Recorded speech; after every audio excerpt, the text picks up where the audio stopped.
Woo! Let me tell you a tale about a man that likes to go and fly. Can he power loop it? Not sure, he'll try. Led by a drive, make a normal person die. That drone alone is fucking high.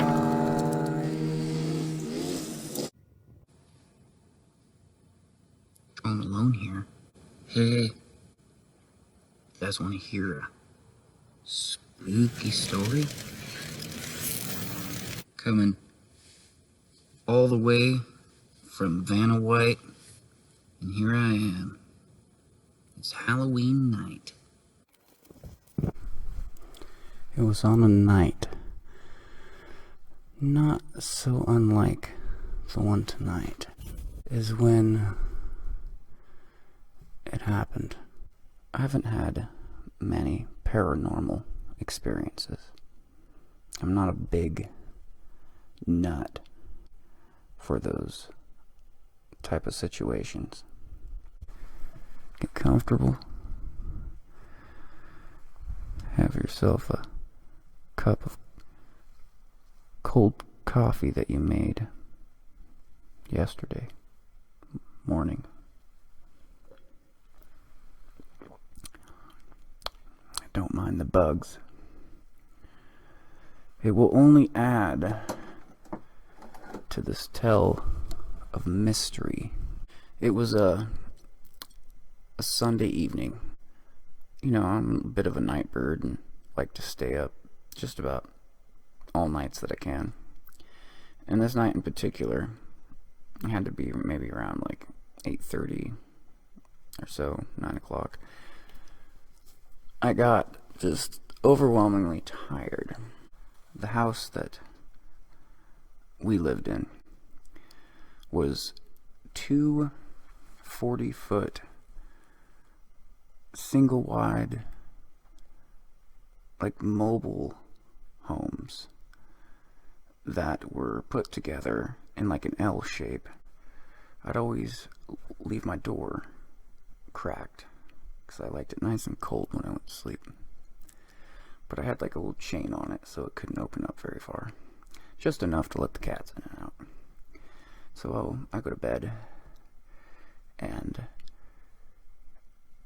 I fall asleep really quickly, and it was like, I don't know if you guys ever had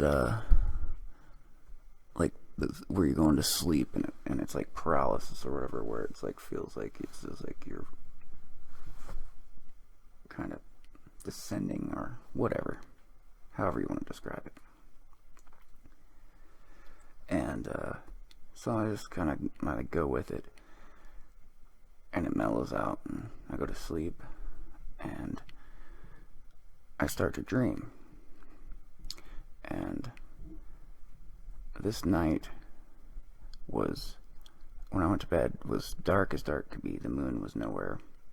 The sky was clear, but it was just a really, really dark night. And in my dream, the moon was really full and really bright. And I woke up, and I was just full of energy, and like, I was like, oh man, what am I gonna do? And so I was compelled to go out to the end of my driveway. And so in my dream, I open up that latch and I go out to the driveway, and I'm looking around at all the stars, and there was like a couple of them that were kind of swirling, chasing each other a little bit. I was like, oh, that's interesting.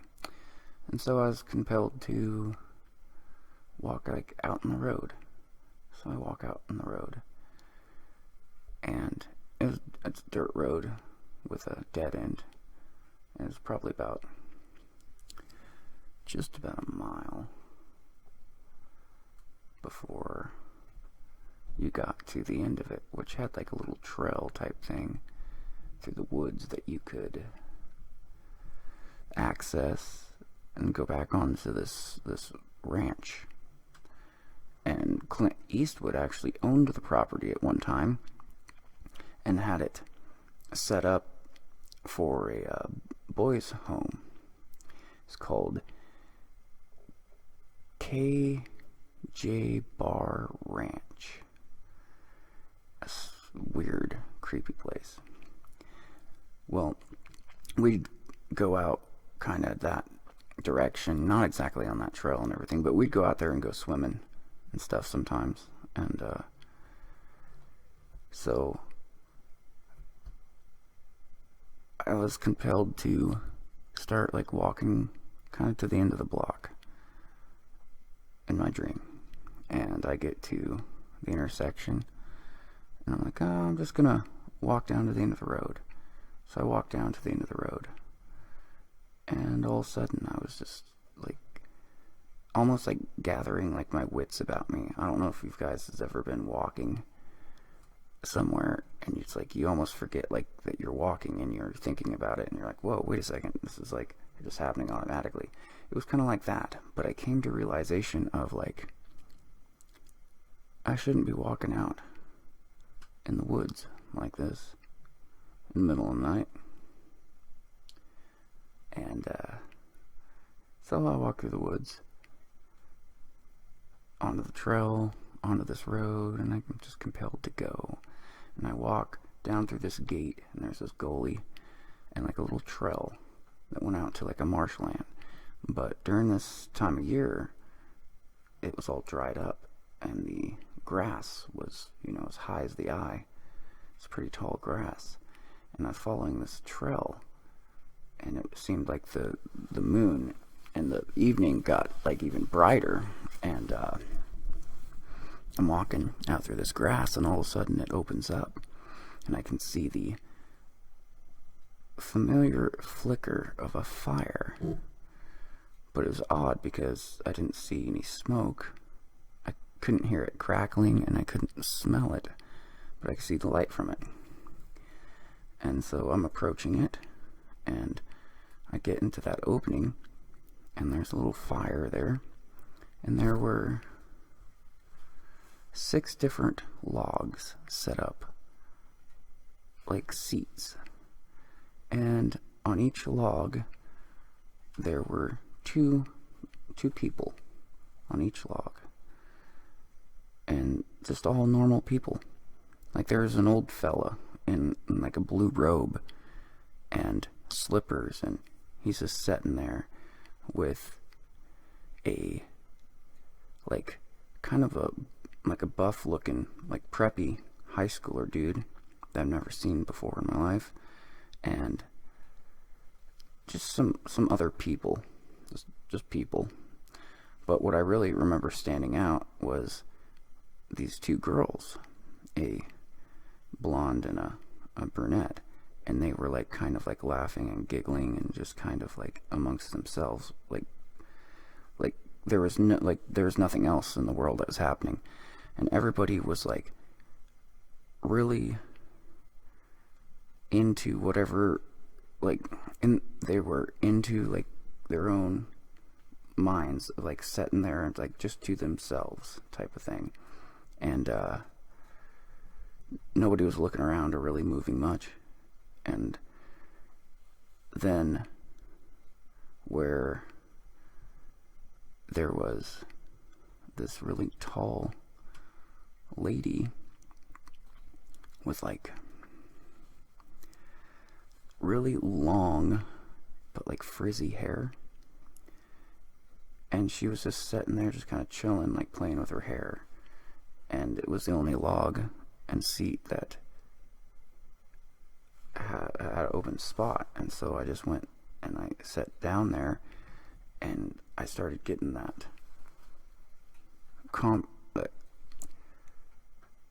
I started getting like my senses and my wits about me, and I noticed that I really couldn't move. Like it felt like it paralyzed, and the more I tried to move, the more it kind of took effect. And so I'm sitting there with my head down and kind of to myself like everybody else was, and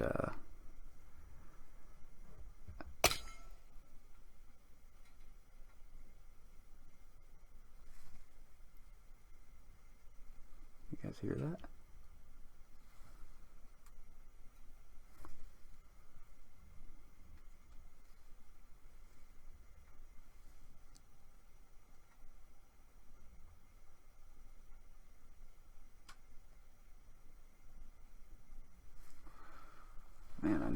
meant for this to be kind of creepy, but goddamn, what the fuck?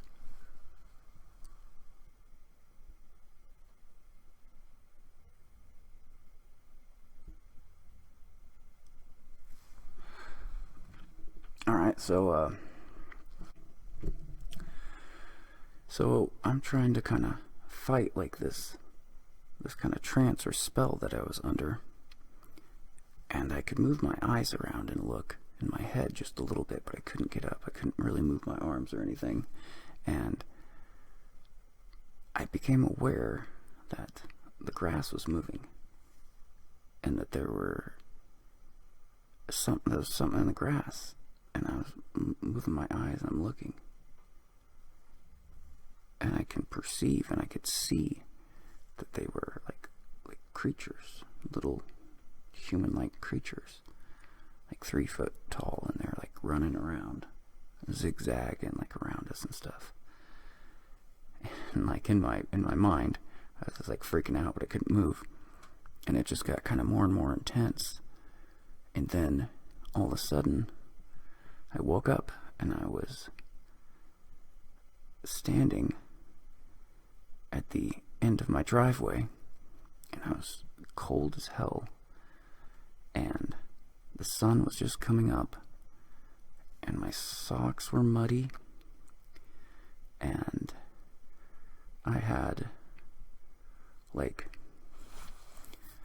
parts of the like grass and stuff that was like in my hair and whatever. And so I was like super groggy, like almost like, oh, am I still kind of dreaming? I was like, no, man, I'm awake.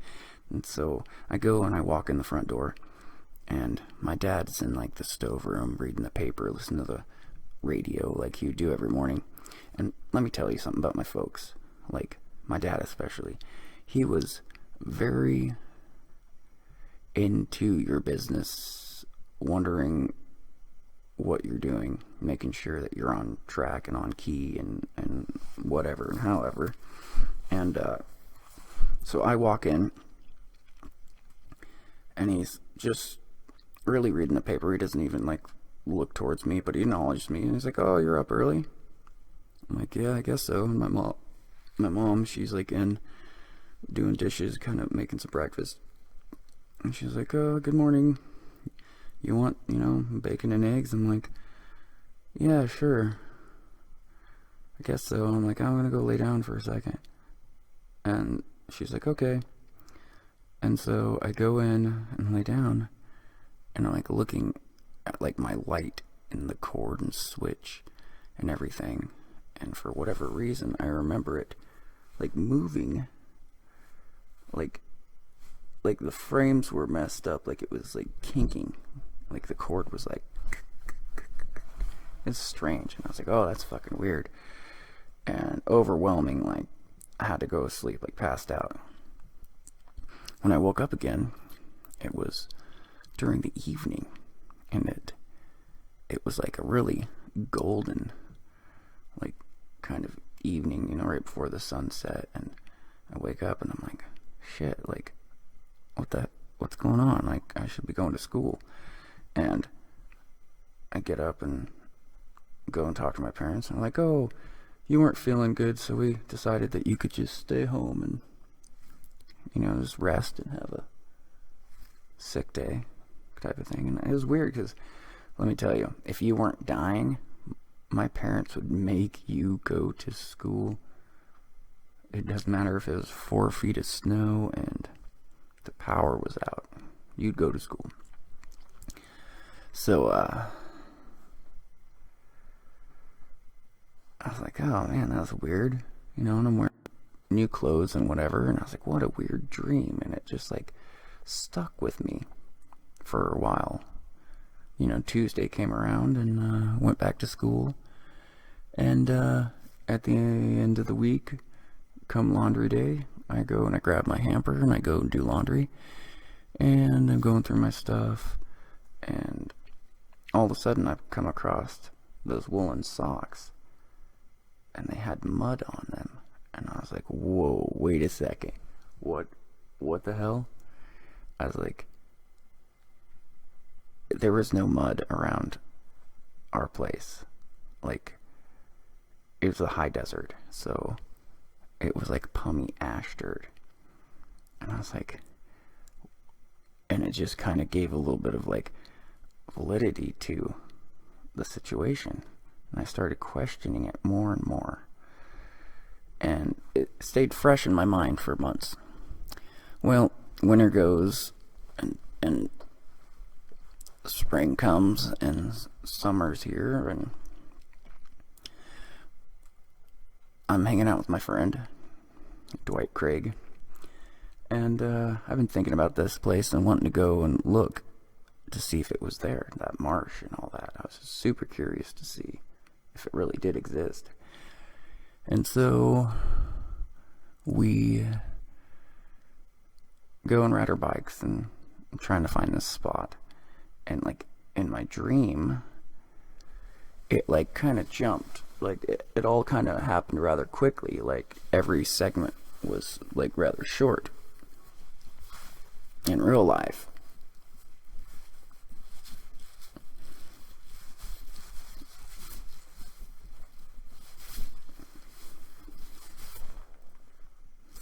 uber long. It was a long journey.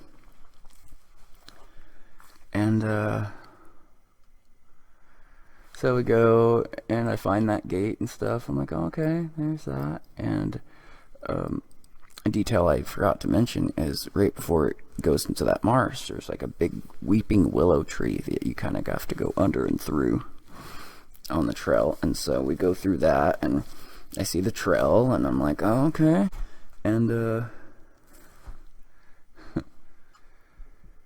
it was flooded out, so I couldn't get back in there. I was like, okay, whatever. And I turn around, and we get back up to that gate. And on this road, which is like a one-way road type thing, dirt road, in the distance we see a couple girls, around our age. And we're like, oh, how convenient, 14-year-old boys, and here, come some girls. And so we meet, and we're like kind of looking at each other, and we say hi and introduce each other and talking and whatever. And they're like, oh, we were going to go swimming down at the swimming hole. We're like, cool, we'll hang out with you.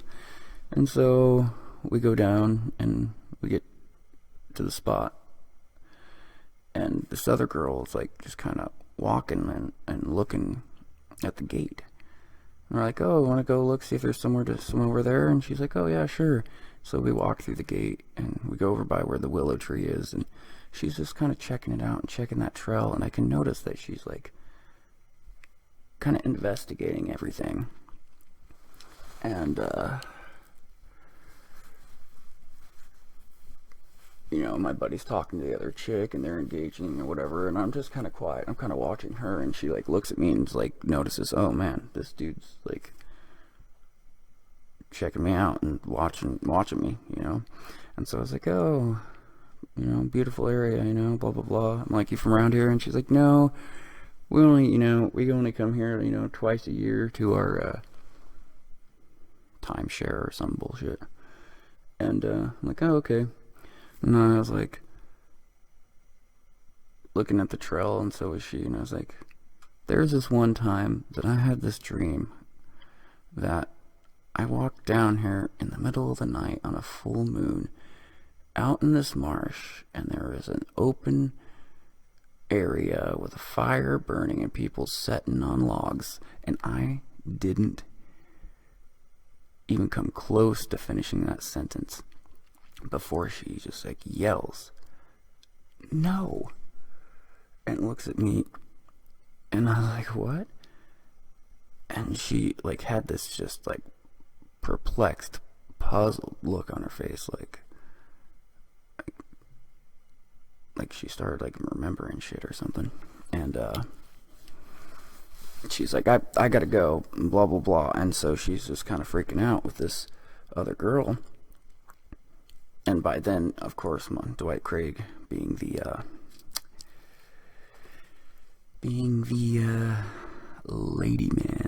ladies man that he is, you know, he was already like holding hands with this other chick and, you know, grabbing some cheek and whatever. And so this other girl walks over and grabs her friend by her hand. It's like, come on, we're going right now. And so I'm like, my buddy's Dwight. He's like, well, what the hell did you do, dude? You know, shit was just starting to get interesting. And so he's like, okay, and we're just chilling. They go up to that gate and they go up to the road. And we're kind of waiting for a second, and we go up to the road, and there's nowhere else to go. Fence on both sides, there's nowhere. Like, even though there's a couple trees, it's all prairie. And even if they ran the fastest they couldn't have outran us. And when we went up to the road and everything there, they were nowhere to be found. And so, that was another piece that just gave some validity to it. And I didn't think about it for however many more years. Let's see, 14, 15, 16, 17, 18, 19. When I was 21, I was dating my guitarist's mom, and she told me a story about a place that she went to one time where there was a satanic ritual. Like, her friend took her to this place and there's this ritual going on and whatever, and she was like kind of part of it, and she said she was kind of in like a bit of a trance and whatever, and that they sacrificed like a baby and whatever. It was really fucking weird. And she started describing the place, and it was the same place that I had that weird experience with the creatures and all that. And, well, that's all the weirdness to it. But it's weird enough for me. I hope it was weird enough for you. Bye, guys.